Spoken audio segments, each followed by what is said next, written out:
does not signify that the chaff will be getting burned forever and ever and ever, but rather it denotes that the chaff can't hope to put the fire out before the fire does what the fire does, and that is burn it up. Unquenchable refers not to the duration of the fire, but to how the fire is unavoidable.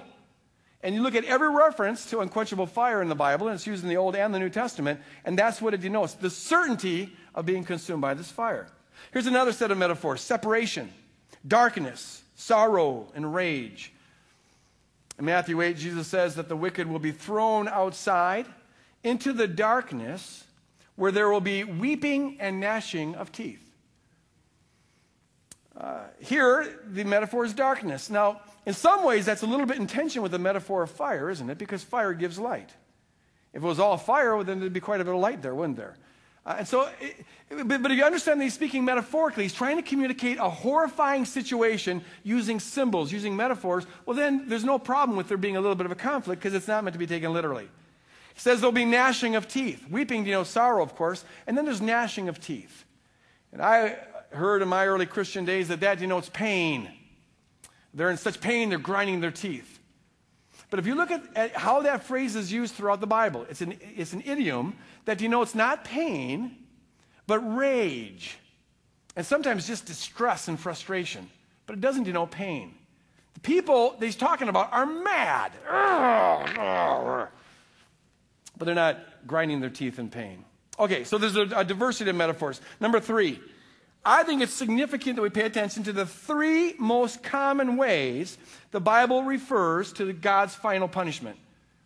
So far as I can tell, and I've researched this quite extensively, here's the 3 most common ways the Bible refers to the judgment of the unredeemed. Number 1 is death. It's not the number 1 way, but it's among the top 3. Death. The wages of sin is death, but the free gift of God is eternal life. Note the contrast between life and death. And that's one of the most common ways the Bible speaks about the judgment of the unredeemed. Note that eternal life is a gift that God gives. And as you'll find throughout most of the Bible, it's not that people inherently live forever, but rather God gives that as a gift to the righteous, but denies it of the unrighteous, and that's why they die. James 1 says that sin, when it's fully grown, gives birth to death. And you find variations of this metaphor used throughout the Bible. For example, you'll read on occasion, it talks about the wicked will have their name blotted out of the book of life. That means they die. They're blotted out. A second common way is destruction.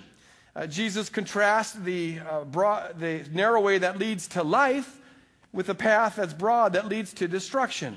And he says that we're to fear him who can destroy both body and soul in hell. So there's this idea of total destruction. That's what happens when you get thrown out into Gehenna, you get destroyed. But possibly the most common way that the Bible, both Old and New Testament, speak about the final punishment of the wicked is that they perish. They perish. God so loved the world, all of us know this verse, that he gave his only begotten Son, that whosoever believes in him would not perish, but have everlasting life. And you find that phrase used all over the place. You find variations on it, especially in the Old Testament. For example, it says in Psalms that the wicked will vanish like smoke rising in the night. Like a dream when one awakes will be the wicked after God judges them. You wake up and the dream just sort of fades away. They will not be remembered. You find that phrase over and over again. Obadiah 16 says, the wicked shall be as though they had never been. It means that their final state will be as though they never were created in the first place. And I find that hard to reconcile with this idea that the wicked will be tortured in flames and conscious and alive throughout eternity. Finally, the Bible sometimes speaks of things being eternal in consequence, not duration. And here's what I mean by that. In Hebrews 5, it says, the Son became the source of eternal salvation for all who obey him. Eternal salvation. Now, does that mean that we'll be eternally experiencing salvation? Because that would mean that we're eternally experiencing forgiveness, which means we must be eternally sinning because we need forgiveness and salvation. Does it mean that? Or does it mean that once we're saved, once we've entered into the saving state, it lasts forever? Its consequence is eternal. The second interpretation, I think, is far more plausible.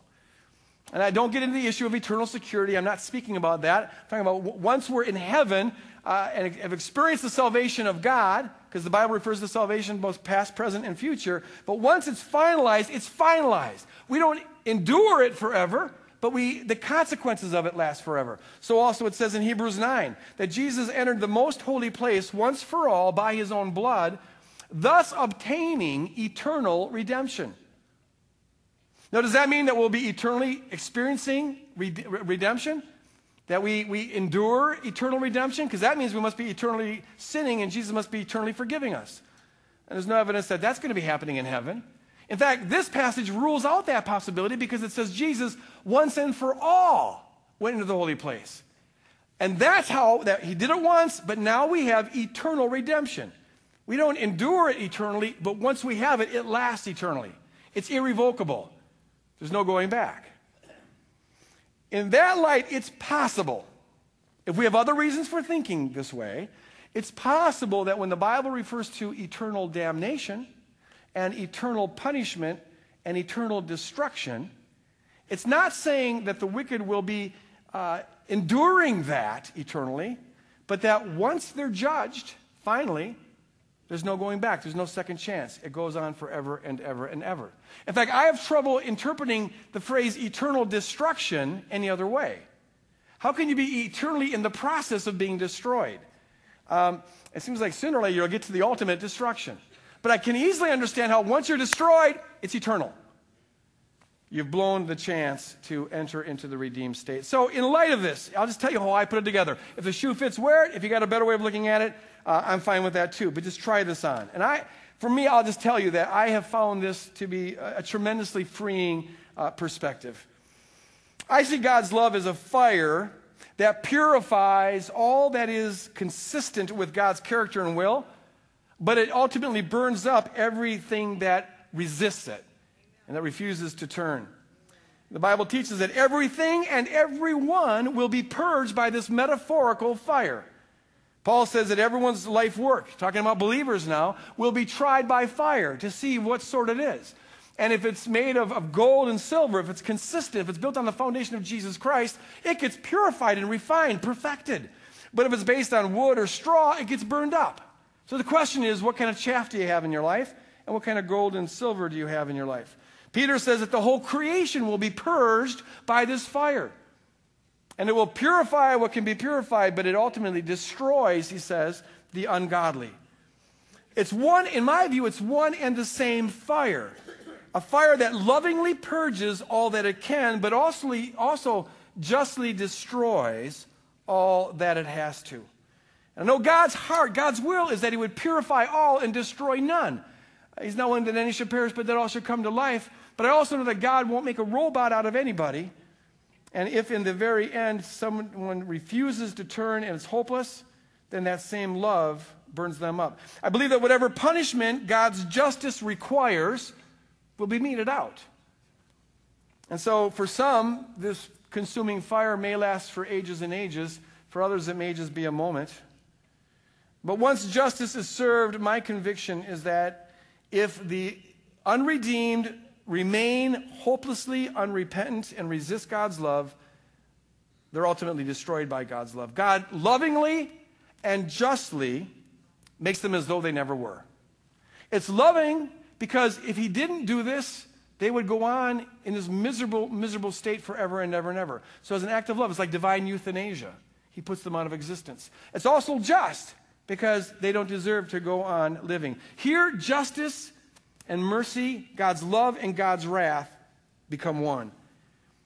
And the act of destroying them need mean nothing other than he withdraws his creative support of them. Nothing exists without God holding it into existence.